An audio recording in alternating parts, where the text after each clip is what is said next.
बार PDA की सरकार होनी चाहिए। पीडीए का मतलब उन्होंने जहां ये कहा कि पिछड़ा दलित अल्पसंख्यक है, वहीं उन्होंने ये साबित करके दिखाया है। अभी आप हाल ही में देख लीजिए। नमस्कार, आप देख रहे थे अगरौट 85। आज मैं तराठी जौनपुर जिले में उपस्थित हूँ। यहाँ समाजवादी की पार्टी के कार्यालय पे उपस्थित हूँ। यहाँ पे सर नेताजी है। सर, आपका नाम क्या है? विवेक यादव मेरा नाम है जी। मैं इसी ग्राम सभा का आपके निवासी गांव हूँ। पे क्या माहौल है? देखिए, हमारे गांव का माहौल इस समय पूरी तरीके से सपामय हो चुका है।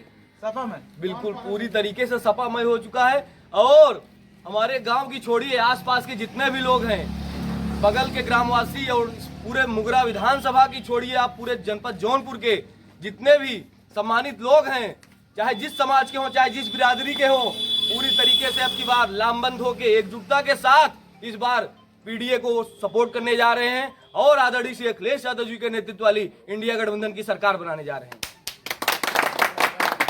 कैसे बनेगी सर? भाजपा वाले तो कहते हैं हम 400 पार जाएंगे। देखिए, ये भाजपा वाले भले कहते हैं 400 पार, लेकिन आप देख लीजिए जिस प्रकार से बीजेपी के तमाम बड़े बड़े जो इनके लीडर हैं, आप देख लीजिए, किसी के ऊपर गौ हत्या का मामला चल रहा है, किसी के ऊपर तमाम बड़े बड़े घोटाले इनके बीजेपी के मंत्रियों के ऊपर चल रहे हैं। लेकिन जो बीजेपी में जाता है वो दूध का धुला हो जाता है। और समाजवादी पार्टी के लोग संघर्ष करने वाले लोग हैं। हम लोग आदरणीय हम सबके नेता परम श्रद्धेय नेताजी को मानने वाले लोग हैं। हम लोग जनेश्वर मिश्रा जी को मानने वाले हैं। हम लोग लोहिया जी के विचारों पर चलने वाले लोग हैं। हम लोग संघर्ष करके पूरी ईमानदारी के साथ एक दूसरे के सुख दुख में शामिल होकर इस बार पीडीए की सरकार बनाएंगे। और हमारे नेता आदरणीय श्री अखिलेश यादव जी ने जहां अब की बार नारा दिया है कि इस बार पीडीए की सरकार होनी चाहिए, पीडीए का मतलब उन्होंने जहां ये कहा कि पिछड़ा दलित अल्पसंख्यक है, वहीं उन्होंने ये साबित करके दिखाया है। अभी आप हाल ही में देख लीजिए जिस प्रकार से चाहे पटेल समाज के लोग हों, चाहे सरोज बिरादरी के हों, चाहे मौर्य बिरादरी के हों, जितने भी समाज के लोग हैं, बैकवर्ड समाज के, सारे समाज के लोगों को समाजवादी पार्टी के राष्ट्रीय अध्यक्ष आदरणीय श्री अखिलेश यादव जी टिकट दे रहे हैं। और इस बार इसी पीडीए की मजबूती के साथ आदरणीय श्री अखिलेश यादव जी के नेतृत्व में इंडिया गठबंधन की सरकार बनने जा रही है। अच्छा, पीएम का चेहरा कौन होगा? अगर सरकार बनेगी तो पीएम का चेहरा कौन होगा? देखिए, आपने बहुत अच्छा सवाल किया है कि पीएम का चेहरा कौन होगा। जहां पूरे हमारे उत्तर प्रदेश और पूरे देश के लोग ये चाहते हैं कि इस देश का अगर नौजवान, इस देश का पढ़ा लिखा नेता अगर आदरणीय श्री अखिलेश यादव जी देश की कुर्सी पर बैठेंगे, तो जिस प्रकार से हम सबके परम श्रद्धेय नेताजी ने जब देश के केंद्रीय रक्षा मंत्री रहे, परम श्रद्धेय नेताजी, जिस प्रकार से उन्होंने जो किसान परिवार के जो बच्चे जाते थे देश की सेवा में, तो उनकी डेड बॉडी अगर सुरक्षित घर पे आती है वापस तिरंगे झंडे में लिपट कर, और पूरे राजकीय सम्मान के साथ उनकी अंत्येष्टि की जाती है और उनके परिवार को 50 लाख रुपए दिया जाता है, ये परम श्रद्धेय नेताजी की देन है। ये जब समाजवादी विचारधारा के लोग देश की बड़े बड़े कुर्सियों पर, पदों पर काबिज होते हैं, तब हम गरीब किसान के बच्चों को वो हक और न्याय दिलाने का काम करते हैं। अच्छा सर, आप ये बताइए, कहीं नहीं, देखिए दलित की जनसंख्या बहुत है, ठीक है? अगर मायावती के साथ गठबंधन नहीं है तो क्या दलित वोट करेंगे? बिल्कुल, इस बार पूरी तरीके से दलित समाज के लोग, पूरे बैकवर्ड समाज के लोग पूरी तरीके से लामबंद होके आदरणीय श्री अखिलेश यादव जी के नेतृत्व वाली इंडिया गठबंधन की और पीडीए की सरकार बनाने जा रहे हैं। क्योंकि दलित समाज के लोग अब जान गए हैं कि मायावती सिर्फ और सिर्फ ये दलित के वोट बैंक का सौदा करने वाली हैं। ये आप देख लीजिए, अभी हाल ही में राज्यसभा सांसद की जब वोटिंग हो रही थी, मायावती जी ने किस प्रकार से दलित समाज के सपनों का और दलित समाज के वोटों का सौदा किया।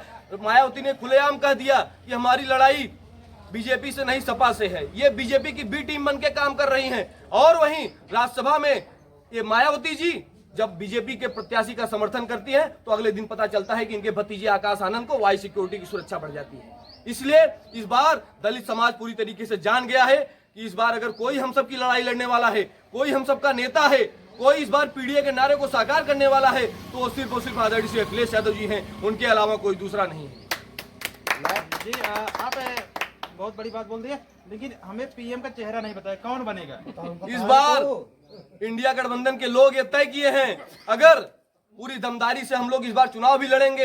ये भाजपा के लोगों से बड़ा डर हम लोग को इसलिए लगता है, ये लोग बड़े बड़े अधिकारियों से दबाव बना के, ईवीएम हैंग करके और तमाम सारी चीजें लाकर ये चुनाव में गड़बड़ी जहां करते ही हैं, वहीं आप देख लीजिए अभी उत्तर प्रदेश का जब चुनाव हुआ था विधानसभा का, तमाम बड़े इस उत्तर प्रदेश के बड़े बड़े आला कमान अधिकारियों को इस प्रदेश के और इस देश के प्रधानमंत्री ने अल्टीमेट दे दिया था कि हमें पूरे जिले से एक एक सीट चाहिए। आप देख लीजिए, हमारे आपके यहीं बगल मड़ियाहू विधानसभा है, वहां की प्रत्याशी 650-700 वोट से हारी हैं। यहीं बगल के शैलेंद्र यादव ललई मंत्री जी रहे हैं, सागंज विधानसभा के 650-700 वोट से हारे हैं। यहीं बगल की विधानसभा फूलपुर रही है, 1150 वोट से हारे हैं।